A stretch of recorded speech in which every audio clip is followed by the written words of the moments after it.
Okay, so how cool is this? I get to interview three interviewers. Now, that's going to be pretty interesting to see how this goes. Usually they're interviewing me. So this is going to be great. I can turn the tables today. I won't embarrass them as they sometimes do me. But anyway, I really appreciate them being here. I have Lorena Dixon, who's always enthusiastic and energetic and a good friend. Ken Eastwood is here as well with his plaid shirt. And then you have Ryan Spence here as well. Ryan, I was just thinking that you go back a long way. You folks are from CJBK News Talk Radio. You host the morning show.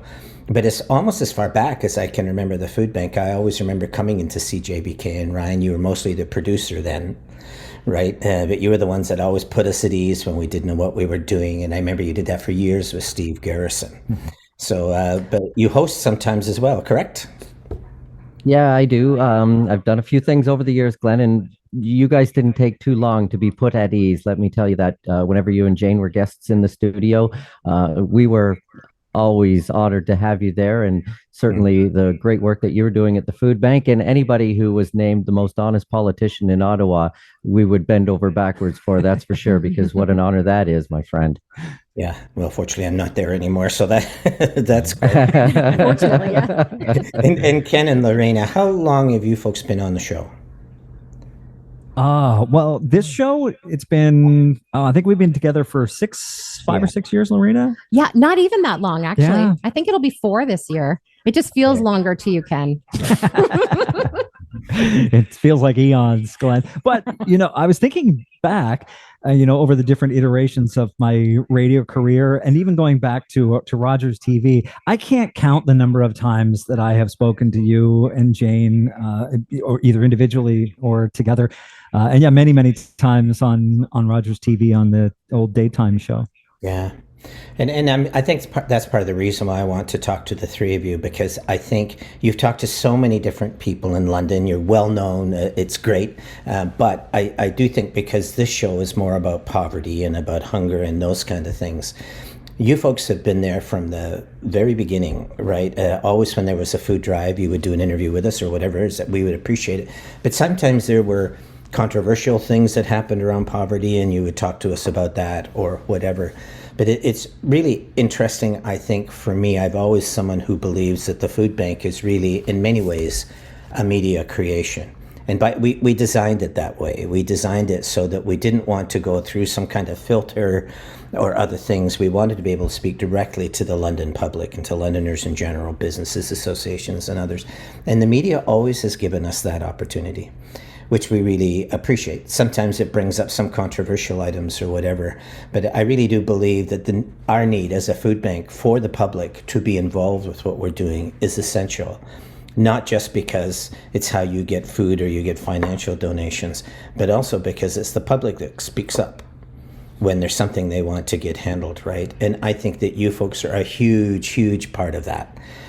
Take homelessness as an example, right? You think of, I'm sure you've talked to tons of people about homelessness. I know other media groups do as well. But really, if it wasn't for the media focusing on that the way that it has for the last 2 years, I'm not sure we would be where we're at now, having these broad discussions. Do you folks feel that? Do you feel that when you're doing those kind of things, that it could have that kind of impact, or no, you just kind of wonder what's going to happen? Yeah. I think we hope that it has that kind of impact. We know that getting those important stories out there, the ones that really pull on people's heartstrings, are so important, because people will walk downtown, they'll see some of the homeless people, maybe people who are suffering from addictions, and they'll walk on by. But to actually hear the stories, how many, many different agencies are going down there, they call these folks their friends, they do everything they can to help them. They know how many of them are out there on any given day, night in London. We can tap into that resource and therefore let the city know how terrible the situation is. Yeah. Yeah, I think, Glenn, we really feel it's like a responsibility. Our responsibility is to be a reflection of our community, to tell those stories about the reality that exists in our community. And we know, thanks to you and Jane and the stories that you tell us, how dire that situation is when it comes to poverty and hunger and homelessness. And we're the vehicle, you're the voice, and I think we feel that responsibility every day. And it's when we're choosing things to talk about on the radio, it's we kind of run it through this filter. Is it entertaining? Is it important to the listener? But when it comes to things like homelessness and poverty and hunger, it's a no-brainer, because it's just an important thing. It's something that the listener needs to know about. They need to be aware of what's happening in our community. And it's not about like you said, raising funds or getting donations up to a specific point, though that's something that we tend to talk about. Yeah. It's that responsibility about informing the community. I would say too, Glenn, from a non-radio personality point of view, and as just a lifelong Londoner, I can truly, honestly say, and as somebody from the time I was very young till current day, I like to just travel around London, get in the car and just see what's going on. Going back 30 to 40 years ago, before I was in radio, I can honestly say that you could pinpoint and pick out the people that, oh yeah, I've been seeing that person on the street for a long time. And in some cases, I truly did know their names. We know the evolution of homelessness over the last couple of years, and nobody better than you and Jane and your great organization at the food bank. It has gotten to a level of proportion where we all have to just take a really close look at the community that we're living in, and we all have to give thanks for the position that we're in if we're fortunate enough not to be a recipient of the services that you provide at the food bank. But we all know, whether we're in radio or not, that something needs to be done. And I don't think anyone truly has the answer, but we try on a daily basis. If there's something that we can do to help the needs of our community and the citizens of this city, we try to be there, whether it's for you or other organizations that are there to service that community. So when you say that you're the vehicle and we are the voices, I don't think we see it that way. At least Jane and I don't. I think of you folks have also helped to become advocates in these kind of things. Not that you're personally taking that on, because I know with the radio station you have to be careful what you do with that, but I do think you show such sympathy and empathy to the people that you have on. It's not just towards Jane and I, it's to all of the other people that are really having a struggling time. So I really do see the media in their own way as kind of these soft advocates. If you weren't interested, you wouldn't be covering us. I think that's just the way it is, because we don't tend to be newsy, right? I think there are food drives and people cover that, but I think there's real values behind all of that. So I think of places like the London Free Press, for instance. Twice they came to South Sudan with us, right? And told these remarkable stories. I think of Peter Garland, who used to be at CFPL radio. I mean, he came to Guatemala with us when we were building schools. And when I think of all the evolution we've gone through in this last few years, especially with COVID, CJBK, the morning show, you folks have really become the people that we've been able to count on, not just to allow us to tell a story. I don't phone you, or Jane doesn't phone you and ask you folks if you'll cover us. I mean, you folks willingly do that of your own accord.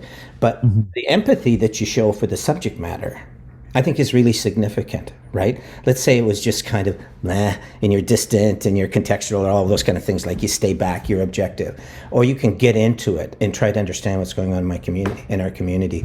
I think you folks do that. You excel at doing that. I wonder if you feel that yourself, and I wonder if you would rather just be more comfortable at being the vehicle, or do you mind sometimes adding some emotional heft to these discussions that we're having? Well, and I think that's part of being that vehicle and being that responsible vehicle, Glenn. I mean, you can't accurately tell a story unless you can have some empathy, unless you can get a feel for what it's like to be going through a situation like this. Now, granted, we are in the enviable position of some to be well fed and well housed and well taken care of. So we rely on organizations like the food bank and others in the community to allow us to feel that empathy, to teach us what others in our community are going through. So to be able to tell that story accurately, to have that empathy. Yeah. And I would say too, Glenn, if I have to say that the people who are not coming to us, as you say, but we are going to them, if it were not people that we trusted so tightly and held close to our chest, because somebody like you and Jane, and not to keep singling you out, but you look at the Business Cares food drive year after year, and way back in the beginnings, as you say, I remember that first year clearly, and Ed Holder was a big part, along with Wayne Dunn and the great team that they surrounded themselves with up until current day. Once again, we have to trust the other end as well. And we know that you guys are doing the jobs that you're doing for the greater good of the community. So we're always going to be there. And yeah, you may not have to call us, because we want to be there to help you. Yeah. I've actually used a food bank years and years ago, Glenn, when I was a single mom working in Sarnia in radio, making crap money. We still do, but my little girl and I decided I need to feed this sweet little thing better than I have been. I just couldn't cut it on my own. And I frequented the food bank, I think probably 4 or 5 times one year. And I felt honestly terrible about doing it, because I was thinking other people need this more than I do. Yeah. But I swallowed my pride and I went in. They took good care of us. It was only a short period of time that I had to use the food bank, but they were there for me, and I try to pay it forward. Now, plus I grew up, in a low income family. My dad was with the Lions Club. He always said, charity begins at home. We have to give, even though we don't have a lot. Yeah. He would take me around to Tim Hortons stores back then, and he would pick up big bags of donuts that they were going to throw out. Not the most nourishing food, but he would then take them to the food bank or to the soup kitchen. We lived in Oldies Village, and he would drop off the donuts. Yeah. It was a crazy thing he did, but he just wanted to help in whatever way he could. It's so interesting. I love these stories, but I think way back the very first food drive we had, I was a firefighter. I had no idea what I was doing. I was asked if we would, start up a food bank. And so we were trying to do that. But so we had a food drive. And so they put bags in the newspaper, and then it went out to Londoners. And nobody had any idea what to expect. We most of all. But what ended up happening was that during that time, some of the media worked on these stories called The Other London. And it was about, so this is back in 1986. So it was about what poverty was like in London, and people were shocked. They had no idea that such a percentage of London were living in low income or poverty situations. Even homelessness was around back then. But the media themselves were shocked, right? Usually it's people on social assistance back then, right? And you just figure, well, they're getting help from the government or whatever it was. They did not realize that such a huge percentage of Londoners was in this predicament. And it's also true there was a recession going on right then, so it became very pronounced. And suddenly, almost overnight, that became a big issue. That food drive, which we were told to expect 40,000 pounds of food, got 245,000 pounds of food just in a week, right? And that's from the media telling the story. But I guess what I'm saying is, can you imagine if that had happened and the media had not been involved? Yeah, it would have been a completely different story. And, it's funny, too, you mentioned that the people were surprised, Londoners were surprised at the level of poverty, and even the media is. And I think when you look back over the last 2 years and what the pandemic has done, and the shortcomings that the pandemic have laid bare, I think is also surprising to a lot of people. I think we're sort of coming full circle in that respect, in that a lot of people have realized the situation is far worse than we realized a couple of years ago. And I think we can attribute a lot of that to the effects of the pandemic. Yeah. I think as well, too, just to kind of to piggyback on what Lorena was saying as well, Glenn, about what her father did, and that demonstrated to her about the importance of giving back, and it sort of jogged my memory also. I love hearing stories. My dad, he sort of taught that to us as well, my brother and I. He cannot go past somebody that he sees in need without digging into his pocket or try to provide something to them. And he'll tell stories. He has his routine every morning. He gets up and listens to Ken and Lorena, and then he goes out for his little travels, and he'll go to grab a newspaper and read the sports, and he'll go to a Tim Hortons. And one of those Tim Hortons oftentimes is the one near the Western Fairground, and he'll tuck his truck into the corner there. And so he meets a lot of people that are just sort of in the parking lot. And the best stories he tells is the ones where he'll help provide a little bit of money for people, and whether that's the right way to do it or not, but he gives in other ways. But the great thing is to hear these stories that he tells about people he has met there over the years that come back a year later and say to him, Jim or Mr. Spence, here's what I'm doing now. And they have a more secure lifestyle than they had before because they are helping themselves get better in life and try to advance. And a lot of people have the perception that they see people on the streets and that's what they're destined to do for the rest of their lives. But we forget about the truly great stories of people coming back and being able to survive on their own. And it starts with giving back to our community. Yeah. What's happening to our community? I mean, seriously, what's happening to our country? It's so difficult, I think, for us to kind of get our heads around it. And for one of these interviews, I interviewed Mike Savage, who was an MP with me all those years ago, but he's now the mayor of Halifax. He's in his third term. Now, he's chair of the Big City Mayors Caucus, and they've just finished meeting not too long ago. But the number one issue for every big city mayor that was there was homelessness. And they're all just trying to get their head around, like, where did this come from in these numbers and to this degree? And I do think that it's we're all facing the same thing as Londoners. We're all realizing it. Canadians are realizing it in their community. But how do you motivate, I think, your community and Londoners to not only, provide food or lodging or clothing, whatever it is? How do we motivate the decision makers and the policy makers enough so that they will then turn around and do something about that? And I bring that up because I was just at the City Hall this week, and I was just trying to remind people, if it wasn't for the media, you wouldn't be having these big summits that you're having right now. There's 3 of them that they're having, right? The next one, I think, the last one is next week, how you're going to handle homelessness and the mental health problem, right? All the different partners are there. But would they even be having those meetings if it hadn't been for the media telling these stories, right? The narrators of what's going on in our community? I don't think it would have happened. I think it was you folks that kind of shone the light on all of that. And yes, the way you did that is interview people that were homeless or, agencies or whatever it is. But it brought it to the public attention so much. And as Ken has alluded to, and I think it's true, the pandemic made people more attuned to that. But I do think that that's what has brought the big decision makers to the table. I wonder, do you guys realize you have that kind of clout, or do you not? I don't think so. No. Thank you for saying it, though. Yeah. Well, and I respect that, but I don't think, you can't lay that entirely at the feet of the media. I mean, people form their own opinions. People see what they see too. Yes, we can maybe help forward those stories a little bit, but I think people understand. I don't know. I really feel like we are at a place in history where a lot of separate storylines are starting to converge, and not in a good way. We see a homeless crisis. We're seeing a mental health crisis. We're seeing a substance abuse crisis. We're seeing all of these things that are kind of coming to a confluence and resulting in some really big problems. And when it comes to really big problems, it's going to take really big solutions. And to get those really big solutions, you need large numbers of people. You talked about those summits, Glenn, and that's how we're going to find solutions to these problems.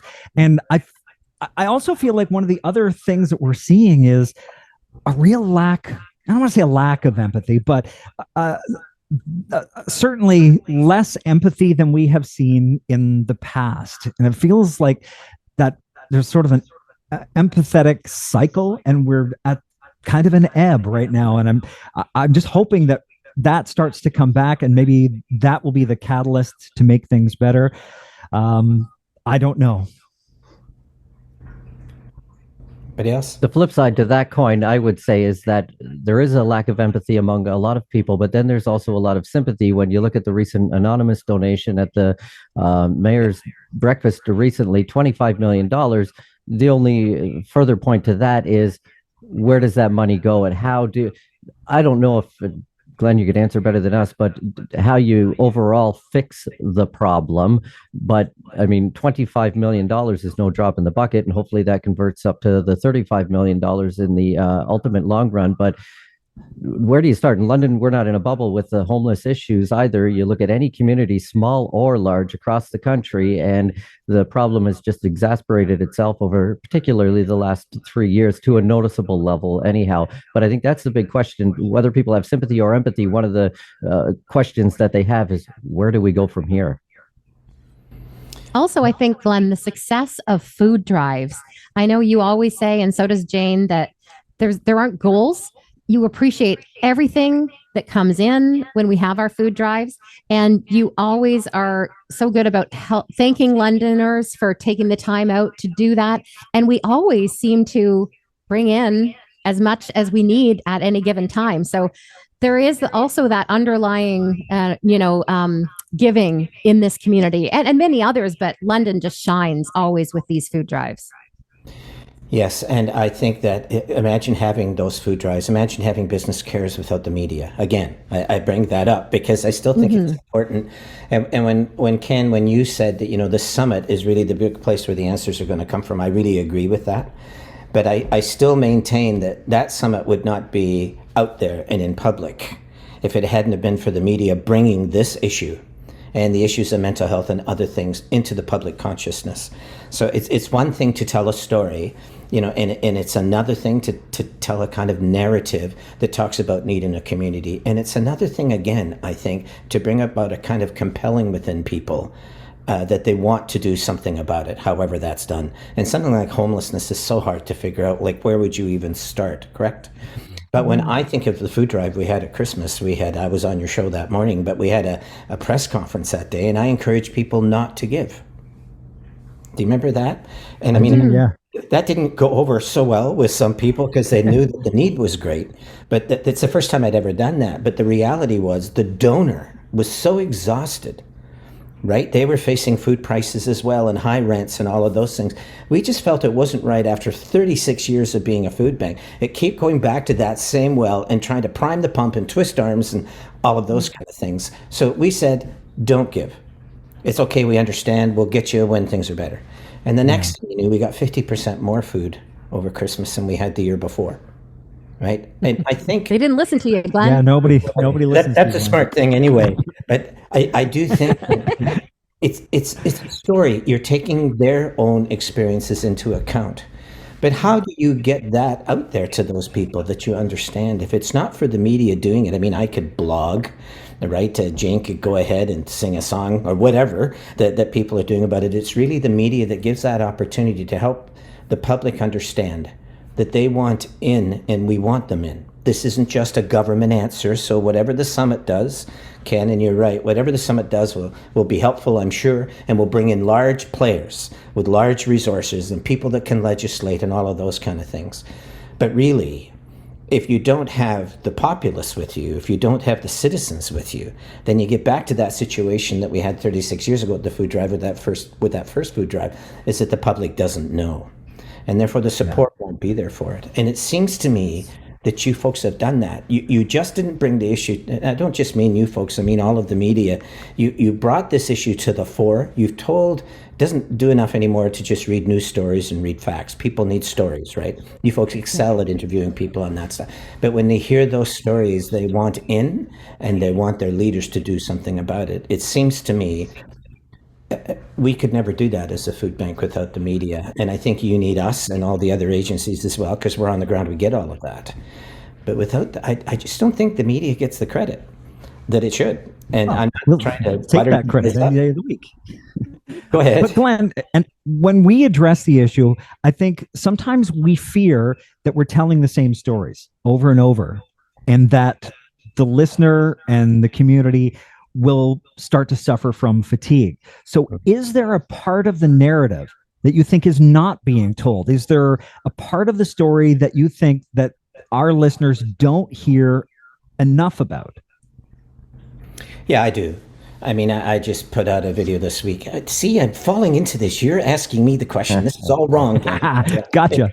Anyway, for instance, people on social assistance, I put the video out on this week. They haven't had an increase in 10 years. 10 years. So that's for people on ODSP or people who are on Ontario Works. That's 900,000 people, almost 1 million people in Ontario. In BC, they haven't had an increase since 2007. That's 15 years ago, right? Mm-hmm. And you look at the difficulties we're having putting food on the table, paying rent, all that. And this is just people that are working, other things, right? It's really difficult. What do you do if you're somebody on social assistance and your support payments have been frozen for a decade? I think that there is no answer to poverty or homelessness or food banks or whatever it is if we continue to take 1 million people that are in Ontario and keep them frozen out of any kind of solution. And I think that that's a story that doesn't get told. And the reason why it doesn't is because it's political. Yeah. Right? So you folks have to be careful about that.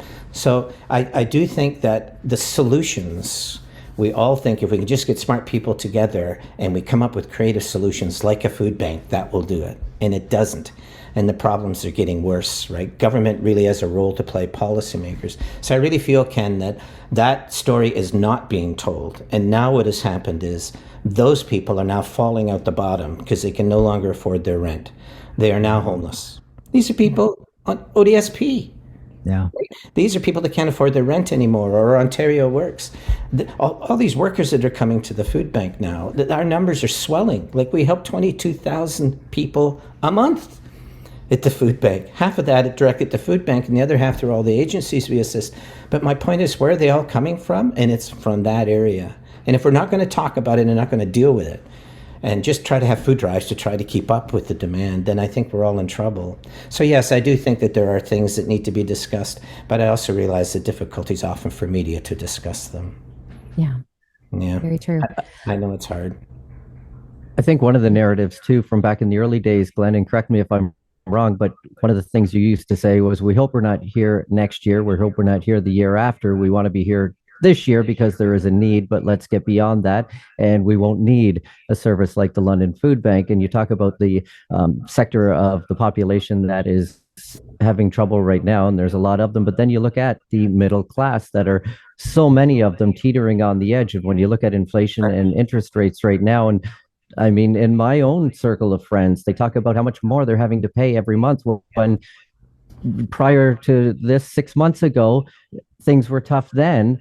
How they're going to get through this period of time, it's anyone's guess. And I think we're bringing more people into the fold here as not only the days and weeks go by, but almost on a minute by minute basis. People are looking at their financials and saying, we can't do this anymore.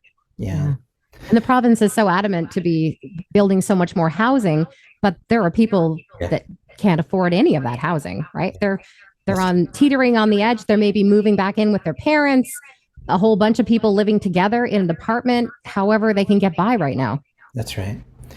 Well, listen, our time is up, believe it or not. You guys would know about time demands better than I do on this stuff. But I did want to say this is an important part of the poverty narrative, is the role that the media plays. It's also important to understand it's the role that media personalities play. Because radio personalities, I think, bring out the personalities of the people that involve, whether it's food bank directors or somebody that's homeless or whatever. And I have a good illustration of that. Wayne Dunn, who we all know, who directs Business Cares, we all know that a couple of years ago he lost his daughter, 34 years old, to brain cancer. But I remember it was on your show that he talked to people about that.